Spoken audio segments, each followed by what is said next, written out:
I was really interested in that issue of people mistreating themselves, because we are privy to our own weaknesses and faults. We know them better than anyone else knows them. And so it's very easy for us to determine that we're not worthwhile because of all the ways that we don't live up to what we should live up to, and the painful knowledge we have of that, and to not regard ourselves as worthwhile, and to not treat ourselves properly. And that's not good. You have to treat yourself as if you're valuable. And then that is the same attitude that you extend to other people. Well, and it's because you are valuable, and that it's a necessity to adopt the responsibility that goes along with recognizing that. So even if you're not happy with who you are, and even if you have your reasons, you still deserve presumption of innocence. You still deserve to have a good defense mounted on your own behalf. You still need to treat yourself as if you're someone valuable and someone worthy of love, even though you have all reasons to know why you fall short. And that's absolutely crucial, and it is hard for people to learn that. Hard for them to learn not to beat themselves up too much. Every relationship that you have in your life, or that you've ever had in your life, with every single person, is a reflection of the relationship that you are having with yourself. People come into our life, into our experience, to show us, to demonstrate, to reflect and mirror back to us the places and pieces and parts of ourselves that we cannot see, are unwilling to see, that we deny or dismiss or ignore. Every relationship in your life is a reflection of the relationship that you're having with yourself. Now, right now, if you're having some resistance to that, if you're thinking about your ex or your ex-mother-in-law or your girlfriend or somebody that betrayed you, and your mind is telling you that can't be true, that's not right, that's it. That's it right there. Because there are parts of us, there are things about us that we simply cannot see. Sometimes we don't want to see. Sometimes we see and then we ignore or deny. You see, each and every one of us has what we call a shadow part. That's the part of us that we hide and cover and covet. Those pieces and aspects and things about ourselves that we find unpleasant or unacceptable. We tuck them away in the shadow. And someone will come into our life and reflect a light on that shadow. And that's when we see it. We see it in them. People come into our lives and they mirror back to us the pieces and parts of ourselves that we cannot, will not, do not want to see. And it's all a reflection of the relationship that we're having with ourselves. Do you love you? I mean, really love and accept you? Do you trust you? Do you trust your own thoughts and feelings? Do you honor you? Do you respect you? And where did you learn how to do that?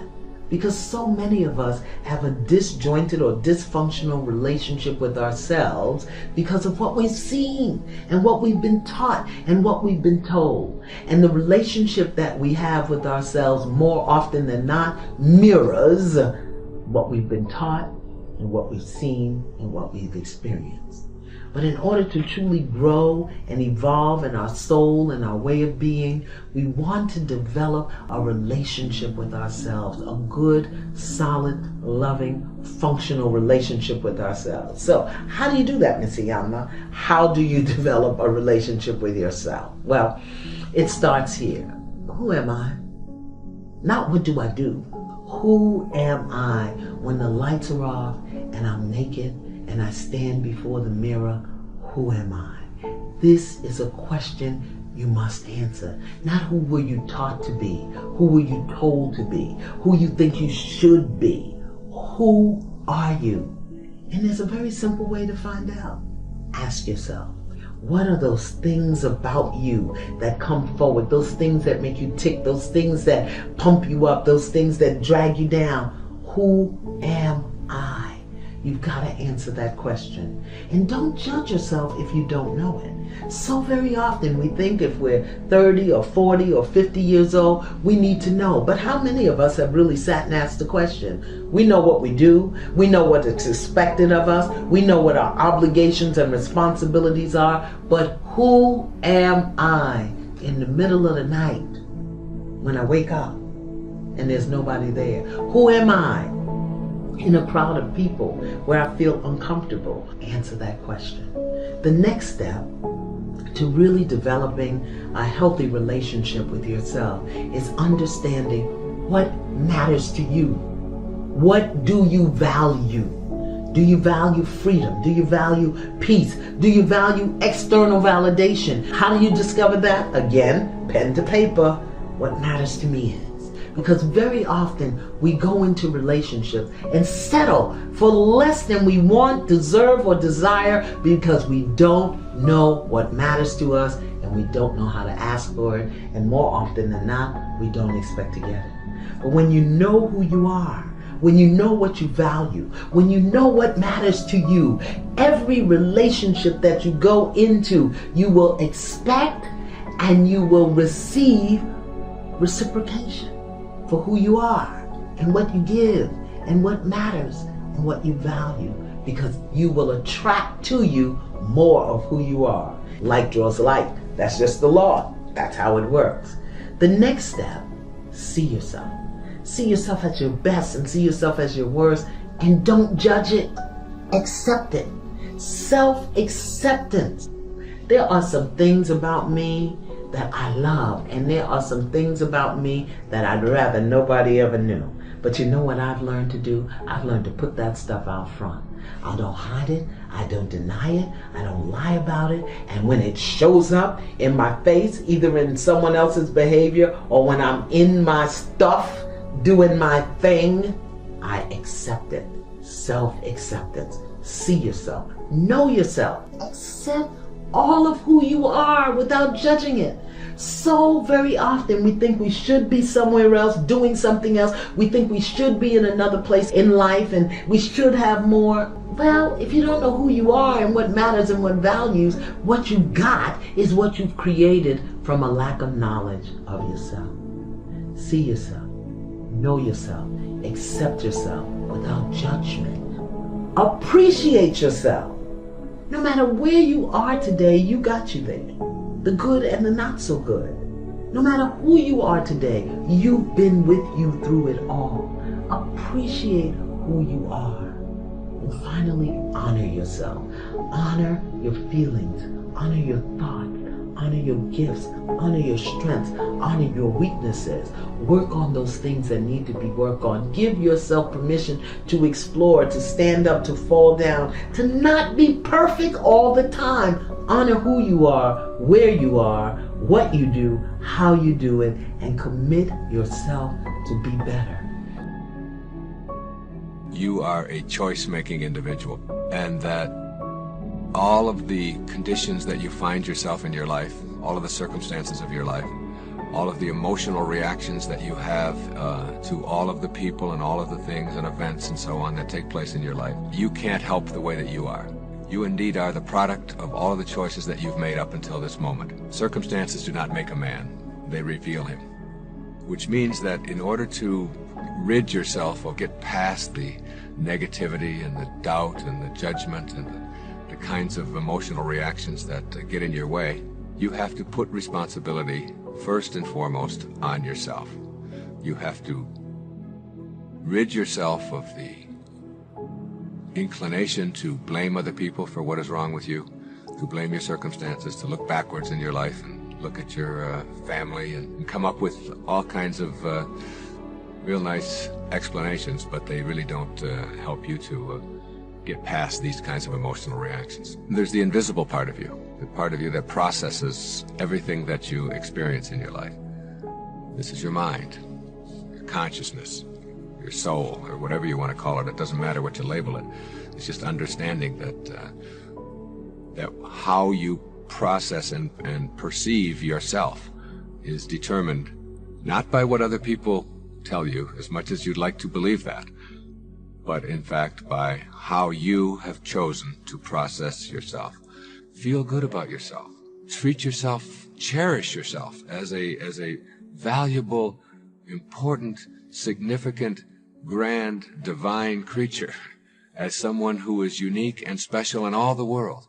And feel that way about yourself wherever you go and carry yourself that way.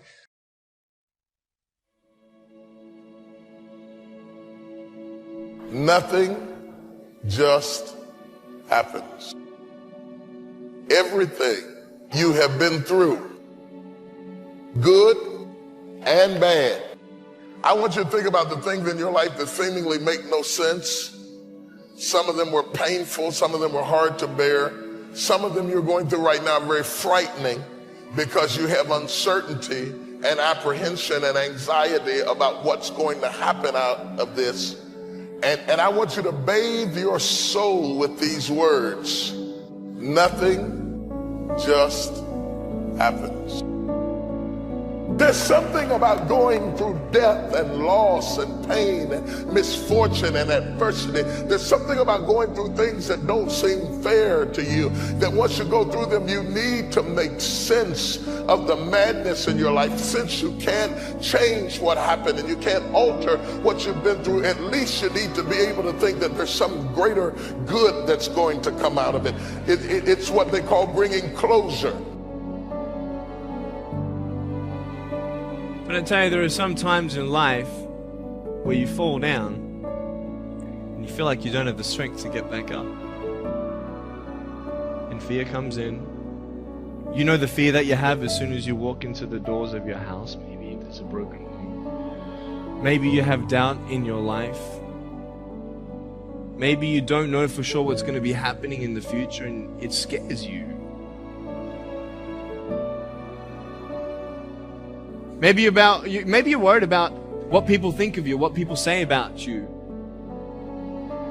Just that fear paralyzes you. And I just want to ask you today, do you think you have hope? That's rough. How people look at you, how they respond to you. It's very hard. It's humiliating. Here's what I discovered that happens to you in life, that you will go through things, and while you're going through them, you can't understand why it's happening to you.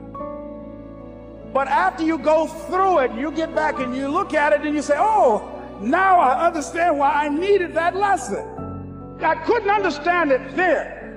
But after I got through it, then I saw that that was preparing me for bigger and better things. Let me ask you one thing. If you went through your life full of pain, full of tears, and at the end of your life, you actually saved somebody's life, is your life worth living? Is the pain worth someone's life if you could actually save somebody? Every difficulty is growing you up. Every painful time, even though you don't like it, it's developing something in you that can only be developed in the tough times. The key is what we do in our times of pain. And if you look carefully at my successes are made out of the ingredients of my struggles. My struggles are the pathway that led me into my success. No thing in your life just happened. No thing in your life just happened. You can come out defeated, giving up on your dreams, or you can come out with a new passion, a new fire, excited about the new opportunities in front of you. All of us experience pain. My challenge, don't just go through it, grow through it. That pain is not there to stop you, it's there to prepare you, to increase you, to develop you. Nothing is a coincidence. You might be going through a season of the absence of a thing that you legitimately need.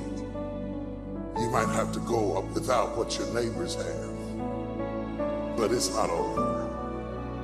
Sometimes you have to go through something to find out who you really are, to find out that you can do more than you thought you could do. If I look around me, I see circumstances. If I look in me, I see hope. If you've been looking at some things that's been discouraging you, shut your eyes to what you see. The power that's going to deliver you is coming from the inside.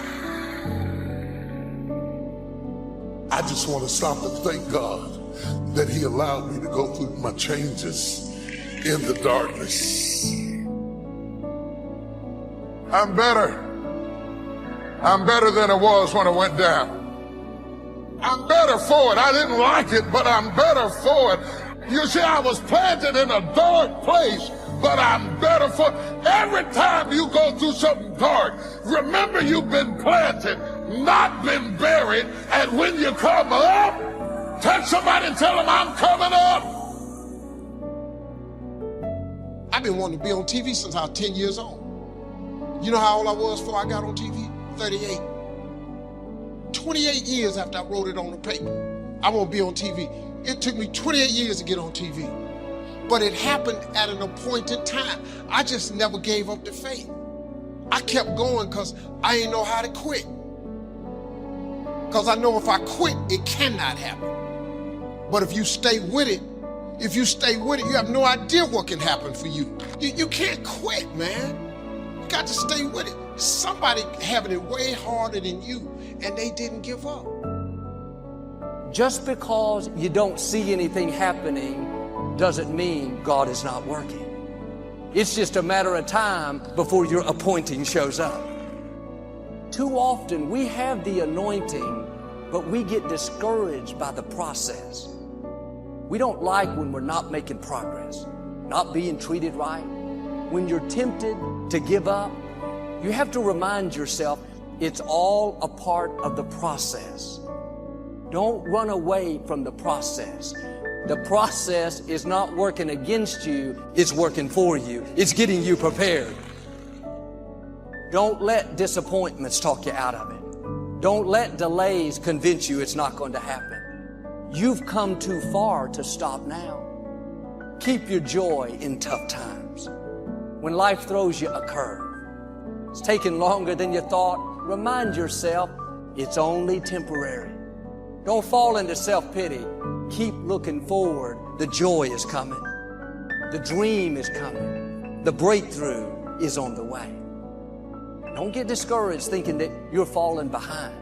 I should be much further ahead. My friends, my colleagues, they've all passed me up. Don't worry, your time is coming. Your environment doesn't determine your destiny. Don't quit being your best because you're not where you thought you would be. They got married, you're still single. They're in the new place, you're still in the old one. Keep doing the right thing. Your appointing is coming.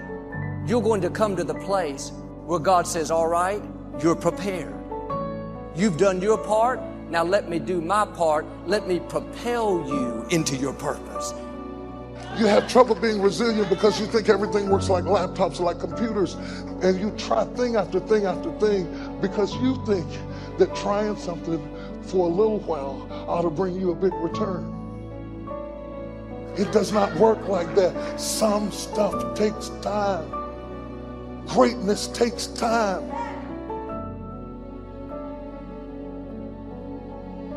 Will there be some times that you want to give up? Yes. When you get into a tight spot and everything goes against you until it seems that you cannot hold on for a minute longer, never give up then, for that is just the place and time that the tide will turn. Never give up then, and that is so important. When you're working on doing the things you want to do and fulfilling your dream, and things happen, there are times when your energy feels so depleted that you want to give up, that it looks just totally impossible. And I can tell you from my own personal experience, don't give up then. That's when you've got to fall forward, when life is kicking dirt in your face. Don't give up then. That's when most people turn back.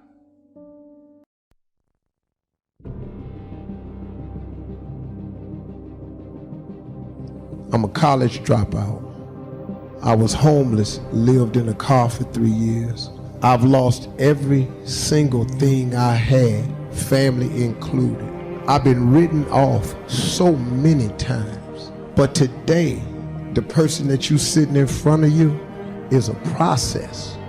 I want to talk to you for a moment about the process. Everything that's happening to you is God is processing. And if you need to be tough when you get to where you're going, then He gonna toughen you. See, the route you on right now is the route you got to take. You just got to understand you ain't the only one. Because if you just keep on walking with God, God has a way of making everything all right. But he warns us that the steps of a good man are ordered by the Lord. Now, the term steps implies process. Means it's going to take a while. Because a blessing given too soon is not a blessing at all. I can give my son the car keys now, but had I given it to him when he was 5, it would not have been a blessing at all. He can't handle it. So would I be a good father if I gave him a good thing too soon? Sometimes my goodness is proven by my ability to say not yet. Nobody wants steps. They're not attractive. The only reason we have steps is to get us to a higher level. If there were a way to get upstairs without going upstairs, we would take it. But if you don't have the $60,000, $70,000 it takes to put an elevator in your house, then guess what? You go up the steps. I take them one at a time now. I used to take 2 and 3 at a time. I ran up the steps. I ignored the steps. They were no problem when I was younger. No, went up the steps fast. I ran up them until I tripped on them. Excuse me, step aside, move to the right. I gotta go. I run up the steps until I fell on the steps. And I learned respect for the process. Go through the process. I prayed to abort the process. I prayed to speed it up. I prayed that I wouldn't have to endure some things that he wanted me to endure. I was working on the destination, but he was working on me. If I wanted to really destroy you right now, real fast, real quick, I would give you my life right now and all that goes with it and all the 300 and so employees of my little company. I would give it all to you right now in a flash, and say, there, it's yours, take it. You know why that would be criminal? I didn't give you the struggle and the strife and the experience and the pain that created it. You wouldn't be able to handle it. You wouldn't be able to stand it. It would be murderous to win too soon. And there is something to be respected about process. The process, the little steps that make a mile. It is not the destination. It is the things you learn along the way. It is the people who beguiled you and tricked you that make you wiser. Wisdom is made out of the stupid things you did before you got it. Don't miss it. That process is invaluable to you getting there. Does that mean that you have to be my age before you get there? Absolutely not. But it does mean that you don't go from thinking a thought to producing an idea without pain no more than a woman goes from having sex to getting up in the morning with a baby in her arms. The gestation period is critical. Gestation creates formation. I wonder if you're upset about something now that later on you're going to realize it had to happen to get you to your destiny.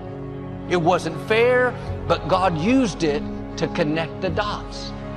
You can't see what God is up to, but later on you're going to understand. A disappointment today, a betrayal, you may not see how that works out for your good until years down the road. What's interesting is every time we got close to the end, all of a sudden that piece that I was so sure was a mistake would fit perfectly into place. You may have some pieces in your life that don't make sense.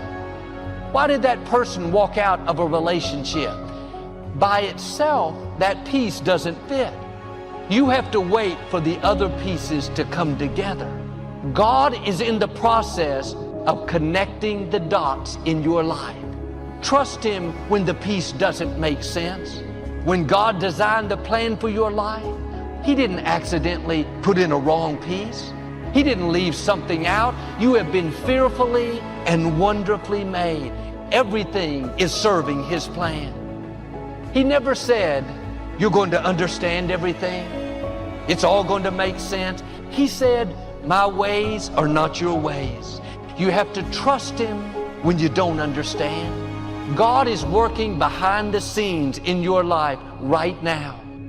Just because you don't see anything happening doesn't mean God is not working. It's just a matter of time before your appointing shows up. Too often we have the anointing, but we get discouraged by the process. We don't like when we're not making progress, not being treated right. When you're tempted to give up, you have to remind yourself it's all a part of the process. Don't run away from the process. The process is not working against you, it's working for you. It's getting you prepared. Don't let disappointments talk you out of it. Don't let delays convince you it's not going to happen. You've come too far to stop now. Keep your joy in tough times. When life throws you a curve, it's taking longer than you thought, remind yourself it's only temporary. Don't fall into self-pity.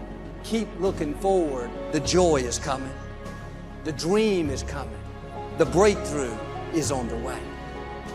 Don't get discouraged thinking that you're falling behind. I should be much further ahead. My friends, my colleagues, they've all passed me up. Don't worry, your time is coming. God knows how to make up for lost time. He can propel you where you could not go on your own. Your environment doesn't determine your destiny. When it's your time, when you've gone through the preparation process, get ready to be propelled. Don't quit being your best because you're not where you thought you would be. They got married, you're still single. They're in the new place, you're still in the old one. Keep doing the right thing. Your appointing is coming.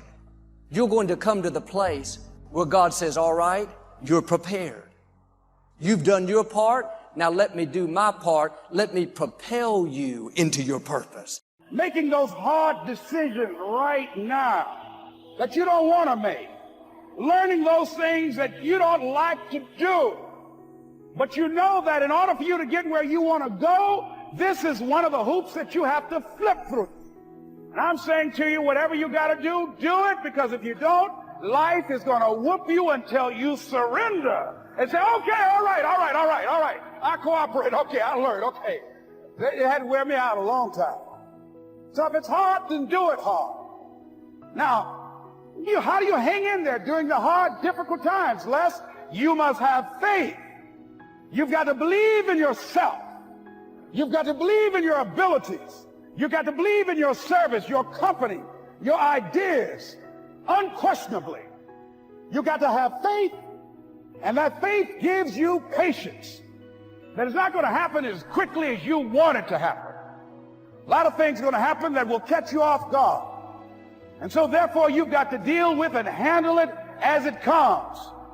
And not only that, but that faith and patience drives you into action. You've got to keep moving and keep plugging away. In the Far East, they have something that's called the Chinese bamboo tree. The Chinese bamboo tree takes 5 years to grow. They have to water and fertilize the ground where it is every day. And it doesn't break through the ground until the 5th year. But once it breaks through the ground, within 5 weeks, it grows 90 feet tall. Now the question is, does it grow 90 feet tall in 5 weeks or 5 years? The answer is obvious. It grows 90 feet tall in 5 years. Because at any time, had that person stopped watering and nurturing and fertilizing that dream, that bamboo tree would have died in the ground. And I can see people coming out talking to a guy out there watering and fertilizing the ground that's not showing anything. Hey, what you doing? You've been out here a long time, man. And the conversation in the neighborhood is, you growing a Chinese bamboo tree, is that right? Yeah, that's right. Well, even Ray Charles and Stevie Wonder can see ain't nothing showing. You know that's how people are going to do you? So how long you been working on this? How long have you been working on your dreams? And you have nothing to show. This is all you got to show. You can't quit now. And the only way out is through. I hope you know that our world wants to put some labels on you. Our world wants to try and tell you who you are. But you can't listen to the world. You can't have a faith that's dictated by the world. You got to have a faith that dictates this world. The enemy's going to try to label you. You're a loser. You're a failure. Your past is too big. But you better know who you are. You, me, or nobody is going to hit as hard as life. But it ain't about how hard you hit. It's about how hard you can get hit and keep moving forward. How much you can take and keep moving forward. That's how winning is done. Now, if you know what you're worth, then go out and get what you're worth. But you got to be willing to take the hits and not pointing fingers saying you ain't where you want to be because of him or her or anybody. Cowards do that, and that ain't you. You're better than that. You need to hear this loud and clear. You need to get this in your spirit, because I don't know what you're walking through, but some of you right now, you are in a tough season. An event has happened, and something's happened, and maybe you have failed. But I want to remind you that failure is not final, it's formative. It is part of the process. It's part of the journey. Your failure matters as much as your success. How do you think you're going to grow if you don't ever fail? Yet some of you have failed and you have decided, well, guess what? I'm a failure. No, failure is an event. It is never a person. Just because you failed doesn't mean that you're a failure. In fact, failure is actually fuel for your future. You have to fail in order to succeed. The darker the night, the brighter the morning. This too shall pass. You're going to get through this thing. So don't stress out about it, and don't you dare turn around and go back home. Don't back down from the pressure. Get back up. Don't quit. Keep the faith. Move forward. Never, never, never give up. You are not a victim, so stop talking like it. Stop acting like it. It's your trial. It's your tribulation that's going to get you out your comfort zone. It's your trial. It's your tribulation that's going to take you to the next level. So listen to me. It ain't no shame in thinking about quitting. It ain't no shame. It ain't no shame in getting tired. It's no shame in feeling burnt out. It's no shame. But the trick is, say to yourself, I got to rethink it and get this thought out of my mind. Why? Because the shame is in quitting. So if you thought about it, there ain't nothing wrong with that. But whatever you do, don't let that thought become a reality. Ring the bell, and you no longer have to wake up at 5 o'clock. Ring the bell, and you no longer have to be in the freezing cold swims. Ring the bell, and you no longer have to do the runs, the obstacle course, the PT, and you no longer have to endure the hardships of training. All you have to do is ring the bell to get out. If you want to change the world, don't ever, ever ring the bell. I have to shut it all out. The noise, it's loud. You have to cancel out the noise and remember that it's your thoughts that matter. I'm young, I'm handsome, I'm fast, I'm pretty, and can't possibly be beat. This is my moment for me. You will learn more about yourself, you'll learn more about relationships, you'll learn about life and principles, and it'll build your character. So if you're willing to decide what you want, believe it's possible, consciously envision the future, feel the feelings of what it would feel like if you had achieved this goal, you can have anything, and then you take action. I am the greatest.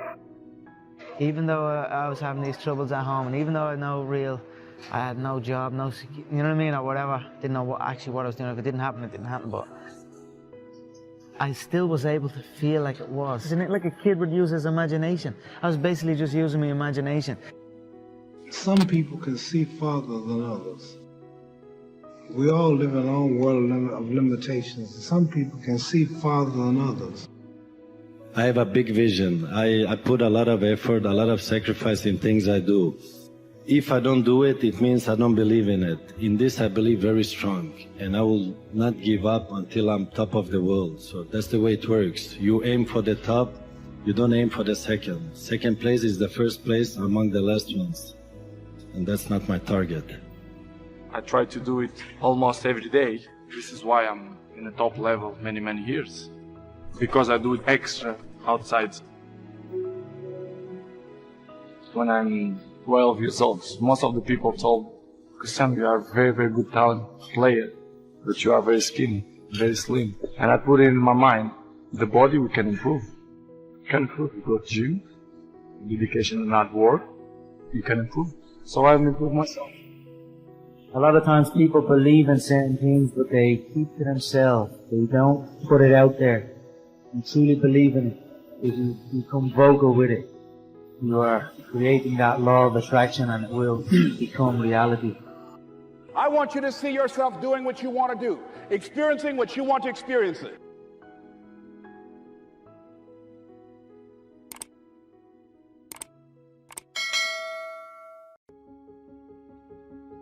Now, here's the thing. Couple things. You got to make a decision. Listen to me. You got to make a decision. What's the decision? What's the thing you came here for? Now we're at the moment. The clock is ticking. People say all the time, hey, life is short. Let me tell you something. Life can be long. You bury your dreams, you quit this, life gets long. See, time's relative.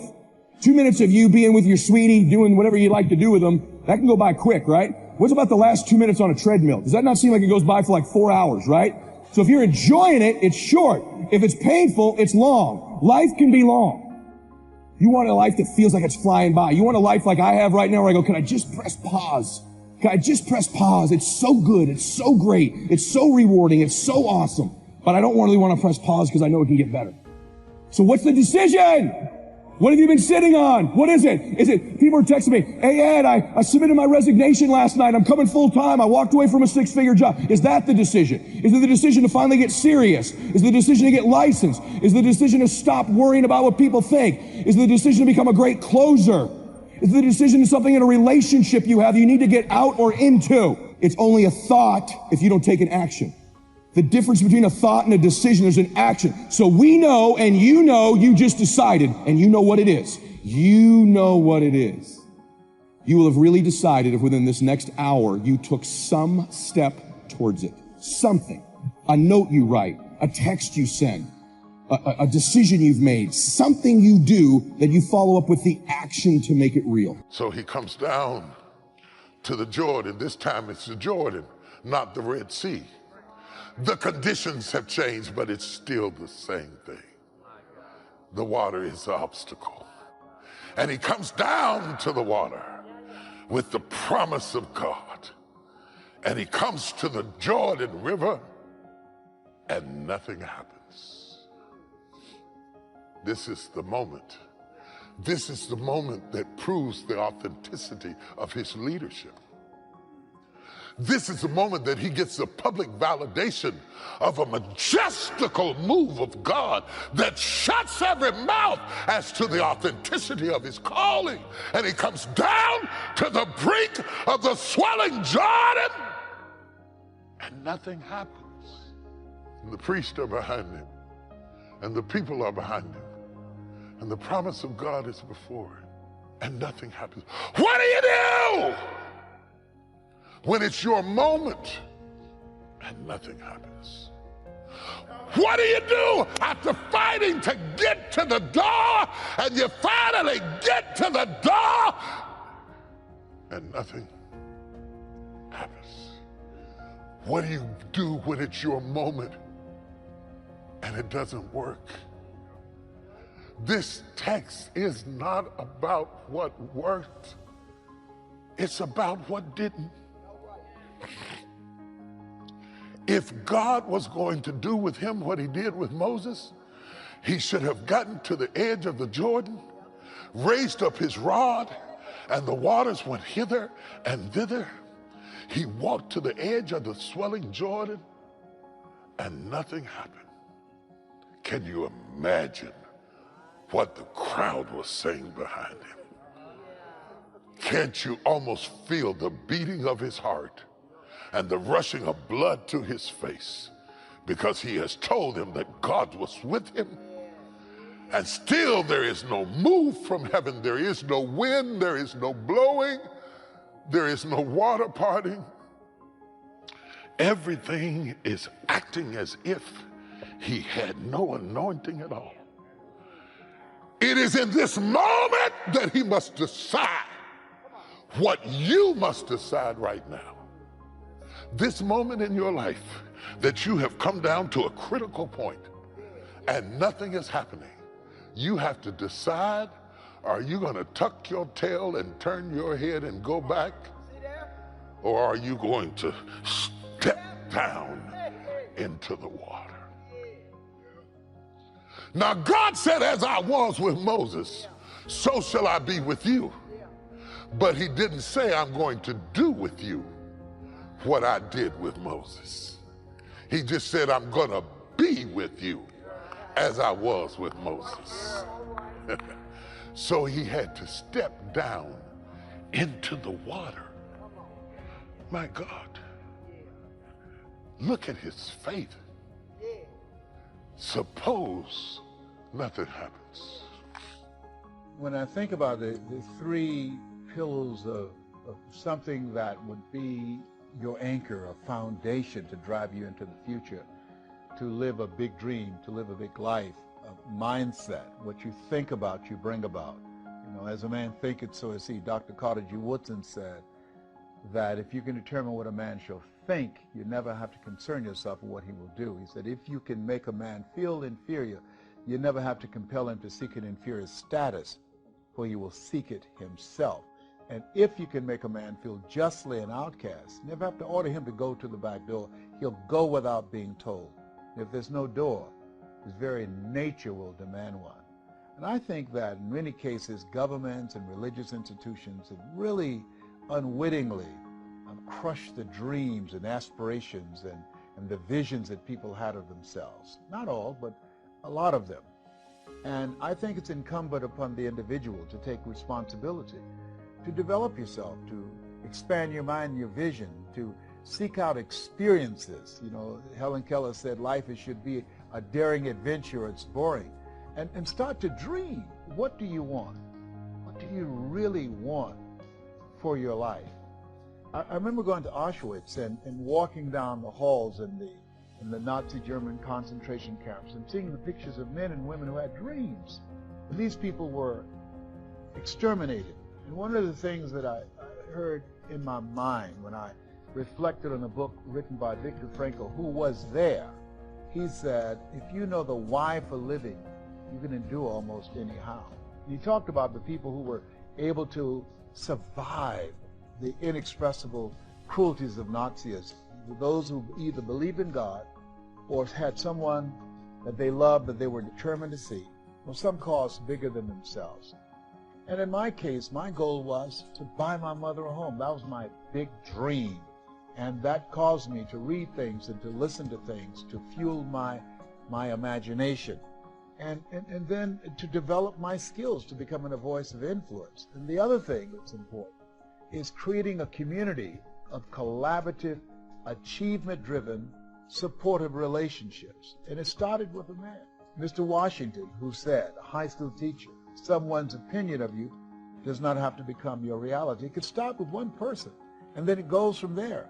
I started associating with people who were doing what I wanted to do. I joined a multi-level marketing group called Best Line Products. When I heard the voice of a guy that when he spoke, it seemed like he was talking to me. I was in a hotel at a convention, and Bill Bailey spoke, and he was selling this dream. I didn't even know the products, but I wanted to be a part of it. And what I found, and one of the great things about multi-level marketing, is that it puts you in a community of other like-minded people. I think that's the value and the power of associations of different kinds. Associating with people who share your values, associating with people, like-minded people who have dreams, who have goals that they're working on, and being in that community.